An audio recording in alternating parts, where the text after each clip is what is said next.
저는 세 아이가 있는데요. 그 중에 이제 큰 아들이 초등학교에 다닐 때였습니다. 초등학교에 갔다가 이제 돌아왔는데 학교에서 전화가 온 겁니다. 다 아시는 것처럼 학교에서 전화 오면 좋은 소식이에요, 나쁜 소식이에요? 네? 네, 좋은 소식은 거의 전화가 오지 않습니다. 근데 나쁜 소식일 때는 이제 전화가 직접 옵니다. 담임 선생님께 전화가 왔는데 큰 아들이 친구를 때렸다는 겁니다. 그래서 많이 때려가지고 그 부모님이 이제 너무 화가 나셔가지고 이제 뭐 학교에서 난리가 난 겁니다. 그래서 이제 학교에서 전화를 받았으니까 저희도 이제 그 큰 아이를 좀 교훈해야 되지 않겠습니까? 친구 때리면 안 된다. 그래가지고 이제 앉혀놓고 친구를 때리면 되냐라고 하면서 엄청 많이 엄마와 제가 많이 이렇게 큰 아들을 이렇게 혼냈습니다. 근데 이제 말을 했으면 되는데, 왜 그랬는지 말을 했으면 되는데 얘가 말을 안 하고 있다가 한참을 혼난 후에 그렇게 엉엉 울더니 이렇게 이야기하는 겁니다. 이 친구가 저를, 아빠를 욕했다는 겁니다. 욕했다는 거예요. 그 얘기를 들어보니까는 맞을만 한 겁니다. 왜냐하면은 부모님 욕하는 애는 좀 맞아야 되거든요. 그래서 제가 그날 그 아들, 울고 있는 아들을 이렇게 잘 다독이면서, 물론 친구를 때리면 안 되지만 부모를 욕하는 애는 좀 맞아서 그거를 다 고쳐야 된다라고 하면서 그날 그 큰아들에게 가장 맛있는 음식을 사주는 회식을 했습니다. 근데 오늘 성경 말씀에 보시면 이 바울 사도께서 이 로마에 편지를 하는 그런 내용이지 않습니까? 제가 이제 지금 이번 주까지는 3주에 걸쳐서 로마서의 말씀을 살펴보고 있는데요. 첫 번째 주일은 저희가 로마서 1장 16절에서 17절 말씀 중심으로 해서 로마서의 주제입니다. 바로 복음의 능력에 대해서 또 말씀을 나누었고, 바로 지난주는 저희가 이제 로마서의 그 1장 서론에 대한 부분들로 하나님의 부르심에 대해서 말씀을 나눴습니다. 그런데 이 바울 사도께서는 이 로마에 있는 교회에게 이렇게 편지를, 로마서라고 하는 이 편지를 기록하시면서 이 로마의 편지를 기록하신 이유를 이 서론에 말씀하지 않으신 겁니다. 다른 교회들은 바로 이 바울 사도께서 친히 방문하셔서 목회도 하시고 또 그것에 일꾼도 세우시는 또 양육의 거룩한 역사도 이루셨는데, 이 로마 교회만큼은 이 바울 사도께서 방문 자체를 아예 못했다는 것, 그것이 있습니다. 그런데 이 로마의 교인들이 얼마나 마음에 서운함이 있겠습니까? 왜 다른 교회는 다 방문하시면서 양육도 하시고 그리고 목회도 하셨는데 왜 우리 교회는 방문하지 않으십니까? 라고 하는 마음이 이 로마 교인들 사이에 아마 있었을 겁니다. 얼마나 이유를 이야기하고 싶었겠습니까? 그런데 이 바울 사도께서 전혀 이야기하지 않습니다. 로마서 1장부터 시작해서 계속해서 바로 이 복음의 진수에 대한 말씀만 계속 기록하고 계실 뿐이지 그 이유를 말씀하지 않으십니다. 그리고 결국에는 이 로마서 16장에 인사말이 나오는데요, 그 바로 직전 장인 오늘 본문의 말씀 바로 15장 22절에서 33절에 그 이유를 그제서야 말씀을 하고 계신 겁니다. 왜 말씀하지 않으셨어요? 저는 오해할 뻔했잖아요. 이럴 이유가 다문했는데도 불구하고 참 바울 사도께서는 참 멋있으신 것 같습니다. 끝까지 참 참으시고 그 이유를 먼저 말씀하지 않으신 것이죠. 왜냐하면 로마 성도들에게 더 급한 것이 바로 하나님의 나라, 하나님의 복음의 능력이 더 급하고 그들에게 필요한 것임을 알고 계셨기 때문에 그 이후에 거의 이 편지의 마지막 부분 15장에 가서야 왜 로마서를 쓰게 되었는가, 왜 친히 방문하지 아니하시고 로마서를 기록하게 되었는지 그 이유를 기록하고 있는 겁니다. 우리가 삶의 여정을 살아가시다 보면은요, 억울한 일을 당할 수가 있습니다. 그런데 그 억울한 일에 대해서 바로 얼마나 그 이야기를 하고 싶습니까? 그 이유에 대해서 얼마나 토로하고 싶으시겠습니까? 그러나 때로는 그런 부분들을 좀 마음에 꾹 참고, 그리고 그 이후에 하나님께서 하실 일들을 바라보며 나갈 때 하나님은 우리가 기대한 것보다 더 많은 것으로, 더 위대한 것으로 그 하나님의 역사를 이루고 계심을 우리가 깨닫게 됩니다.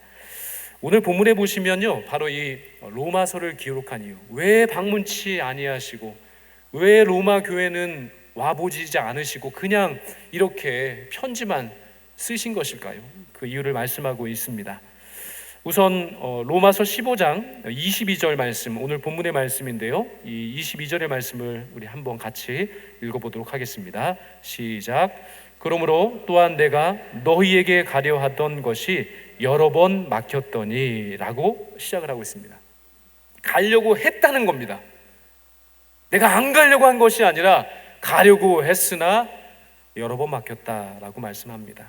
너희에게라고 하는 이 수신이는 바로 로마 성도들을 뜻하는 말씀입니다. 바로 이 로마 성도를 향해서 내가 가려고 했다, 내가 처음부터 안 가려고 한 것이 아니라 내가 너무나 로마 성도들을 보고 싶은 마음이 정말 굴뚝 같았지만, 그러나 여러 번 그 길이 막혀서 갈 수가 없었다라고 말씀하면서 그렇게 이유를 시작하고 있습니다.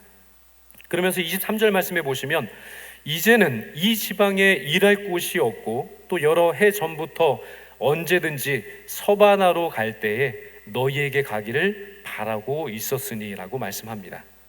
여기서 말씀하시는 이 지방이라고 하는 것은 바로 이 소아시아 지역입니다. 이 바울 사도께서 1차 전도 여행 시에 그렇게 비시디 안디오, 이고니온, 더베 이쪽을 이렇게 방문하셨잖아요. 전도하셨는데 그것이 바로 이제 소아시아 지역입니다. 지금의 터키 지역을 뜻하고요. 그리고 이 마게도냐와 아가야 지역, 바로 지금의 그리스 지역, 그것을 말씀하는데, 물론 바울 사도께서 1, 2, 3차 전도 여행을 통해서 그곳에 마음껏 선교 활동을 하셨던 지역이긴 하지만, 그러나 이제는 그곳에 일할 곳이 없다라고 말씀하고 있습니다. 왜 일할 곳이 없을까요? 왜냐하면 바울 사도께서는 15장 20절 말씀에 따르면 남이 이미 전한 지역에 나는 복음을 더 이상 전하지 않겠다라고 하는 선교적인 정책이 나름 있었기 때문입니다. 남이 그곳에서 교회를 개척하고 어떤 다른 사람이 그곳에서 하나님의 복음을 전했다고 한다면 나는 그곳에 중첩돼서 복음을 전하거나 거기에 교회를 세우지 않겠다라고 하는 바울 사도의 선교적인 정책이 있었기 때문에 그러합니다. 그러면서 뭐라고 말씀하시냐면, 바로 언제든지 서바나로 갈 때에 너희들에게 가기를 바라고 있었다라고 말씀하고 있습니다. 오늘 성경에서 말씀하고 계시는 이 서바나가 바로 오늘날의 스페인입니다. 이 스페인은요, 그 당시에 많은 사람들이 땅의 끝이라고 생각했던 지역이었습니다. 그래서 바울 사도는 정말 그 소아시아 지역에 전도를 하시고 유럽 지역에 전도를 하신 이후에 이제 어딜 전도를 해야 될까? 많은 사람들이 이미 그곳에 많은 교회들을 개척하여 세우고 그 개척하여 세워진 교회마다 하나님의 그 일꾼들이 다 세워졌는데 더 이상 어느 곳에 가서 말씀을 전할 곳이 없다 생각하고는 모든 사람들이 땅의 끝이라고 생각했던 이 서바나, 지금의 스페인으로 가려고 하는 그런 계획을 세웠다는 겁니다. 그러면서 그 스페인으로 서바나로 가는 길에 로마로 내가 방문하려고 그렇게 마음을 먹었었다라고 말씀을 하고 계신 겁니다. 그리고 24절 말씀에 보시면, 이는 지나가는 길에 너희를 보고 먼저 너희의 사귐으로 얼마간 기쁨을 가진 후에 너희가 그리로 보내주기를 바람이라 라고 말씀합니다. 지나가는 길에, 그러니까 스페인으로 이 서바나로 가는 길에 이 바울 사도께서는 바로 이 로마에 들러서 하나님의 그 능력의 복음을 전하고 가르친 이후에 이 로마 사람들이 선교비를 바로 이 바울 사도에게 이렇게 주어졌을 때 그 선교 비용을 가지고 이 서바나로 내가 가려고 하는 계획이 있었다라고 하는 말씀입니다. 그런데 25절에 보시면 그 길이 막혔다는 겁니다. 25절에 이렇게 말씀하고 있죠. 그러나 이제는 내가 성도를 섬기는 일로 예루살렘에 가노니. 서바나로 가려고 했고 가는 길목에 바로 로마 성도들을 방문하려고 하는 그 목표가, 계획이 있었으나, 그러나 성도를 섬기는 일로 이제 나는 먼저 예루살렘으로 갈 수밖에 없었다라고 하는 그런 고백을 하고 있는 겁니다. 바울 사도의 스페인 그리고 로마의 전도 계획에 걸림돌이 생긴 겁니다. 로마의 들르기 전에 바로 예루살렘에 먼저 가야 하는 일이 그에게 생겼다는 겁니다. 그러면 어떤 일일까요? 그 일이 바로 26절에 나오고 있는데요. 26절을 한번 같이 읽어보겠습니다. 시작. 이는 마게도냐와 아가야 사람들이 예루살렘 성도 중 가난한 자들을 위하여 기쁘게 얼마를 연보하였습니다. 아멘. 바로 예루살렘으로 갈 수밖에 없는 정말 기본적인 표면적인 이유를 말씀하고 있는데요. 당시 예루살렘 교회는 참 많이 생활고에 시달렸다고 합니다. 왜냐하면 예루살렘은 로마의 견제와 착취를 계속해서 당하고 있었기 때문에 궁핍한 상황에 처해 있었습니다. 이러한 가난한 예루살렘 교회를 위해서 마게도냐와 아가야에 있는 그 성도들이 얼마를 연보했다는 겁니다. 그들을 위해서 구제헌금을 했다는 겁니다. 그리고 그 구제헌금을 들고 이제 바울 사도께서 바로 예루살렘으로 방문할 수밖에 없게 되었다라고 말씀한 겁니다. 또 놀라운 것은 27절에 이렇게 말씀하고 계신데요. 저희가 기뻐서 하였거니와 또한 저희는 그들에게서 빚진 자니 만일 이방인들이 그들의 영적인 것을 나누어 가졌으면 육적인 것으로 그들을 섬기는 것이 마땅하니라 라고 하는 말씀을 주십니다. 그들에게 빚졌다라고 하는 겁니다. 어떤 빚을 졌냐면요, 이 복음의 빚을 예루살렘 교회를 통해서 졌다는 겁니다. 당시 이방인들이 모여있는 교회들은요, 정말 이 예루살렘 교회로부터 시작된 복음의 능력, 그 복음의 역사, 선교의 역사를 통해서 그 지방에 있는, 그 지역에 있는 수많은 나라들이 이 복음을 정말 전수받게 되었다는 겁니다. 정말 예루살렘으로부터 시작된 그 복음의 능력이 아니었으면 그들이 어떻게 예수 그리스도의 그 십자가를 경험할 수 있게 됐겠습니까? 어떻게 그들이 복음의 능력을 경험할 수 있게 되었겠습니까? 오직 성령이 너에게 임하시면 너희가 권능을 받고 예루살렘으로부터 시작된 이 복음의 능력이 바로 온 유대와 사마리아와 땅끝까지 전파되는 그 역사, 바로 사도행전 1장 8절은 기록하고 있지 않습니까? 그래서 그들 자신이 복음에 이미 빚진 자라는 사실을 기억하면서 이제 육신의 것으로 그들을 섬길 수 있는 기회가 있다면 그들 육신적인 부분, 예를 들면 물질적인 부분으로 그들을 도울 수 있는 기회가 있다면 그곳으로라도 그 빚진 것을 갚아야 한다라고 말씀하고 있는 것이죠. 그리고 28절 말씀해 보시면 그러므로 내가 이 일을 마치고 이 열매를 그들에게 확증한 후에 너희에게 들렀다가 서바나로 가리라 라고 말씀합니다. 바로 이 수많은 일들, 바로 이 연보를 전하는 일, 그리고 그 열매를 그들에게 확증한 후에 이 모든 일을 이 예루살렘에서 다 마친 이후에 내가 서바나로 가는 길에 다시금 로마에 반드시 들를 계획이다 라고 말씀하고 있습니다. 그런데 여기서 한 가지 우리가 살펴봐야 될 사실이 뭐냐면요, 만약 예루살렘에 바울 사도께서 방문하는 이유가 단순하게 연보, 즉 구제 헌금을 전하는 일이었다면 바울 사도가 꼭 가지 않아도 됐습니다. 왜냐하면 바울 사도가 길러낸 영적인 거장들이 그 당시에 많았잖아요. 누가 있죠? 생각나시는 분? 디모데 있잖아요, 그렇죠? 디도도 있고 수많은 바울 사도께서 말씀으로 양육한 수많은 제자들이 있습니다.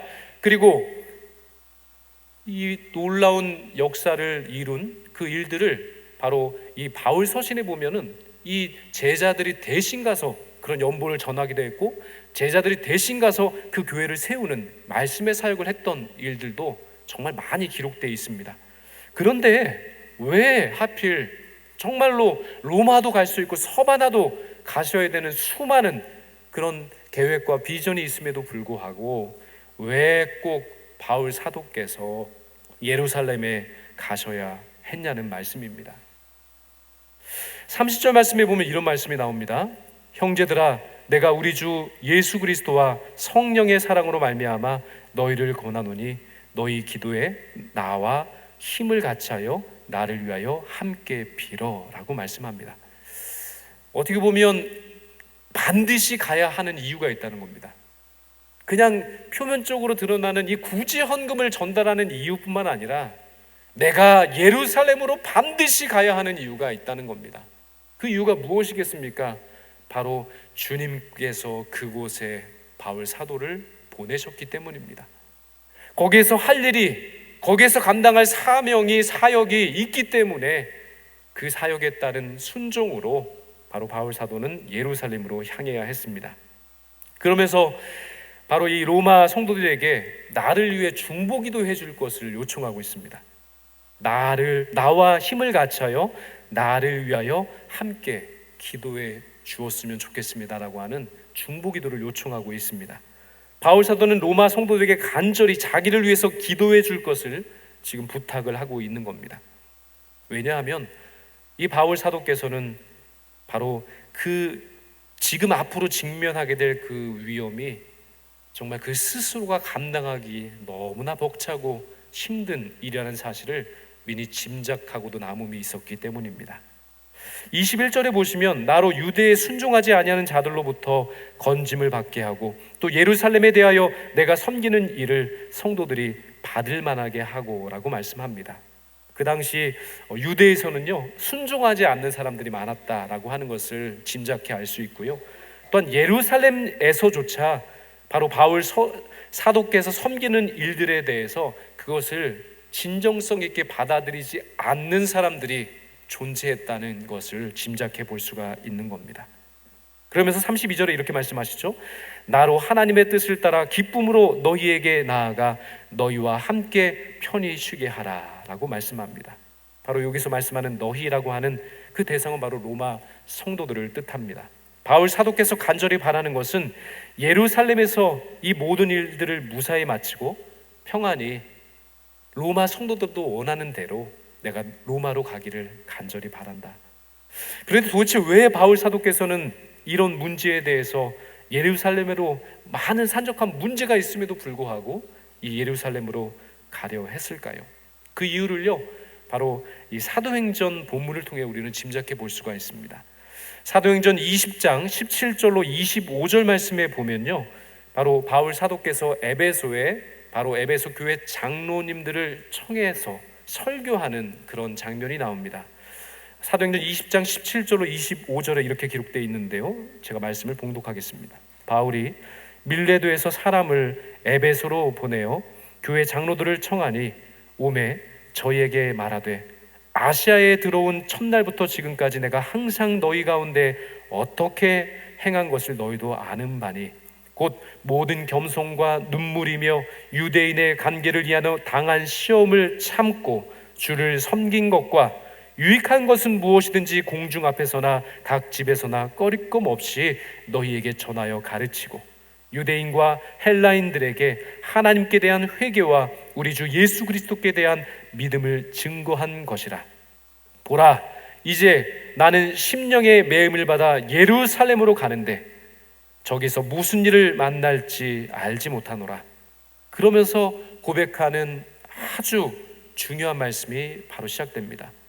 오직 성령이 각 성에서 내게 증거하여 결박과 환난이 나를 기다린다 하시나 나의 달려갈 길과 주 예수께 받은 사명 곧 하나님의 은혜의 복음을 증거하는 일을 마치려 하면은 나의 생명조차 조금도 귀한 것으로 여기지 아니하노라.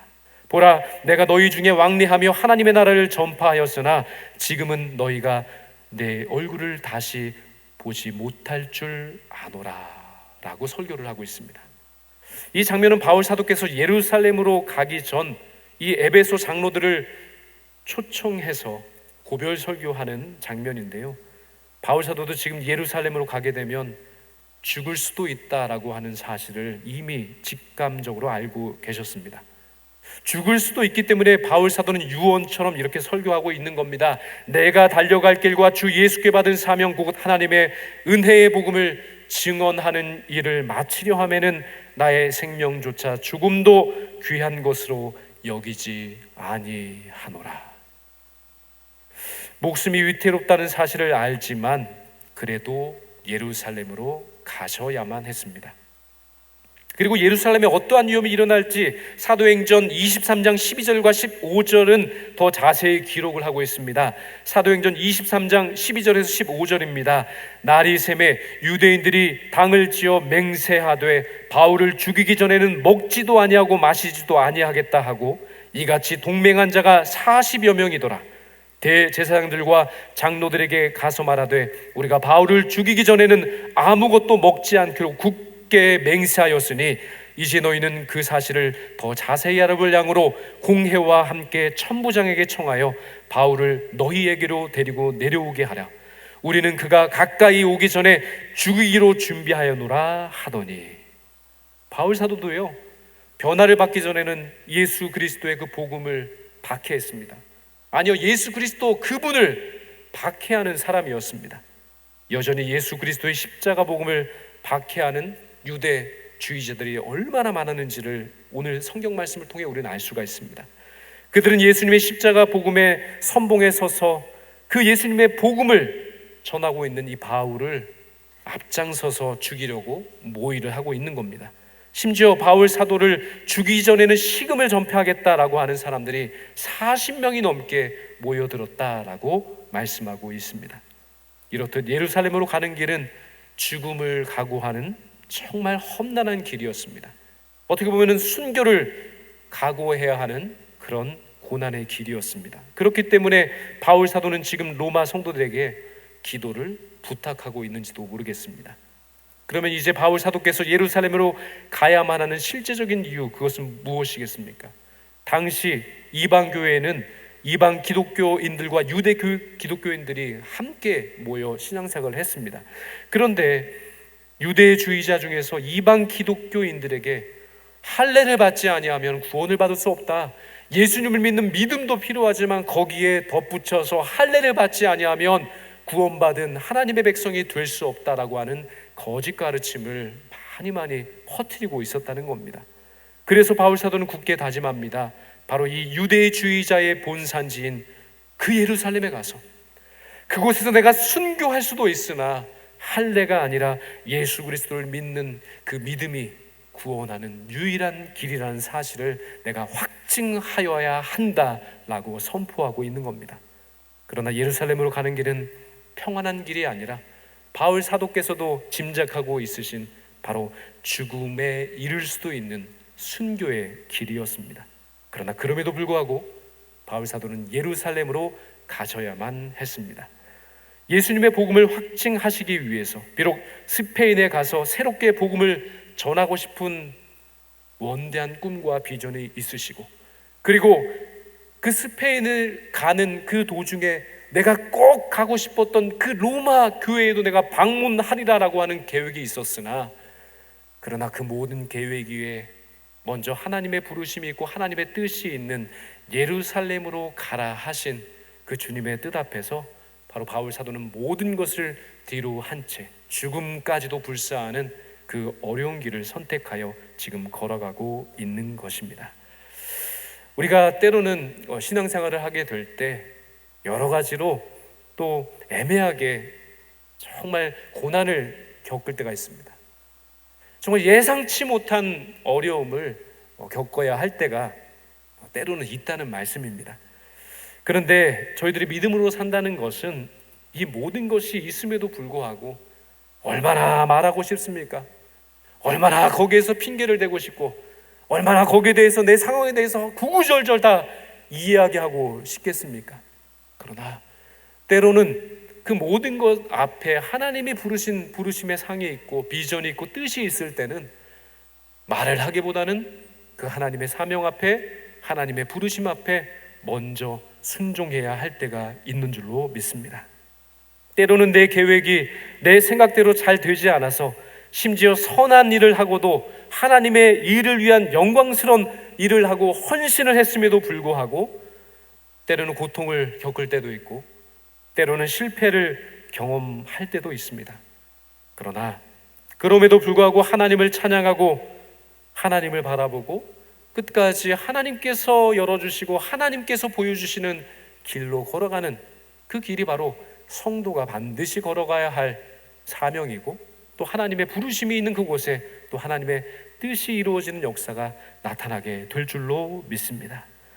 그러므로 저희 모두는요, 우리들의 모든 삶에 있어서 그 삶의 여정, 사역의 여정이 내 뜻대로 다 되지 않을 때 결코 하나님을 원망하거나 주변에 있는 사람들을 원망할 필요가 없다는 겁니다.